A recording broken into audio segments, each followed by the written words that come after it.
Hello and welcome to Maverrik Live. I'm your host Luke 2 and today I'm joined by Josh Ramirez. Hello everyone, thanks for having me back. How are you doing today, Josh? Yeah, You good? not too bad. Apart from all the hay fever building up. The hay After fever. the warm weekend, it's really... The football, the hay fever. It's all coming Not a together. good week.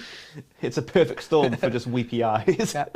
So today we're talking about the symptoms of an underperforming LinkedIn profile. So if you're viewing this, maybe you're just a fan of Maverrik Live, so hello, welcome. You might be thinking to yourself, is my profile underperforming in a sense? Do I have the right profile to get the right views, content, and people looking at me essentially? So we'll go through a few of the symptoms. One of the key ones probably will be not being an all-star on the platform. So do you want to explain what being an all-star is, Josh?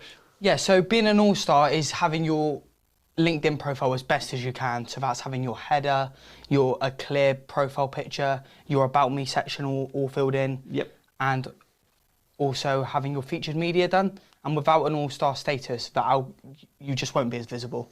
Yeah, so when you start off your profile, LinkedIn will have its own meter to say if you're an intermediate or if you're an all-star, and it's essentially filling out all the information. Some people don't like putting their past education in or some of the past experience in there, and you don't have to put your education in there. You can just skip and say not now, but you need to let them know that you want to skip that part, essentially. And you have a complete profile, and then that makes you an all-star.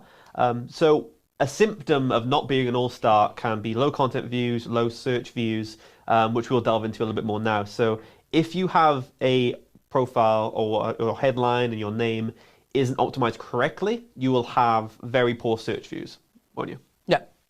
So essentially what that means is when people are searching for your name or your company or your business, then if it's not properly optimized, they won't find you under those search terms. Yeah, so some people, when they have their profile, they also put letters at the end, or maybe a full stop, or maybe Josh R instead of Josh Ramirez. Or their middle name, or they go for their full names. So if people are actually searching for you for your name, so you don't go by Joshua, do you? No, so I'm Josh on LinkedIn. Josh Ramirez on LinkedIn.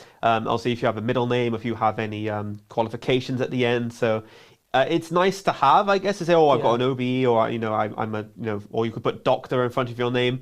I understand why people do it. It's to give them a little bit more gravitas on the site, but it doesn't help you with search terms at all. And that's where the About Me section comes in. Yeah. So you can have just your usual name, what you're known by as your actual title or your name, and then when you do your About Me section, you can put all your qualifications and everything about your business in there.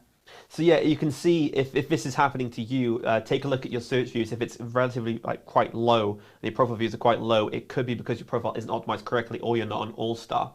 Another symptom of a poor profile and not being an all-star could be in the form of content views as well. If your content views are very small, you're not getting low engagement, it might be because you aren't seen on LinkedIn as a big account.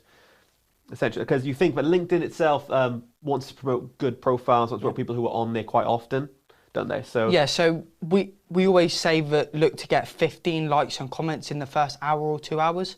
So this is so if LinkedIn thinks your post is good, then it'll go to all your connections first, and then if they think it's really, really good, it'll go to people outside of your connections. Yeah, and naturally promoted if you have a lot of engagement at the start of your post.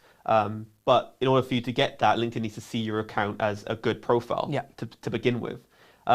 So when it comes to an underperforming profile, you need to really just deep down into those statistics. You can find them on your dashboard, and they'll tell you how you're doing. And when you click onto them, it actually tells you more information as well. Yeah, it has all the analytics about everything if you click on your dashboard. Yeah, and if you look into those views, if you've got high views, you can also see on there where your target audience are. And then you can see if it is the right match for you. Because sometimes you can put out, a lot of content, a lot of good content, and the wrong people will be seeing you, won't they? Yeah, and that's also with your connections as well. So it all locks into one, your content, who you're looking to connect with, and also your profile.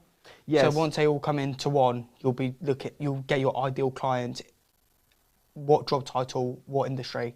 Yeah, because when you join LinkedIn, you always have that person in mind you want to talk to. You always got that account or that dream company that you want to be, working with and do business with. But if you're pouring out your content out there, or if you're connecting with the wrong people, you're not going to get them. So say you want to, work with a manufacturing company, and then suddenly you've just got a lot of recruiters in your feed. It doesn't help you with your main goal, essentially, which is to get in their world and get them to see you. What you're doing is just promoting in the wrong direction. And LinkedIn does this really weird thing. When you're looking to connect with people, they always have the same people as you. So if I was a graphics designer, they'd always want me to connect with other graphic designers. Yeah, they try and like build an industry altogether as a sort of you're going to network with people in your industry. But that's a bad idea if you want to sell to anyone.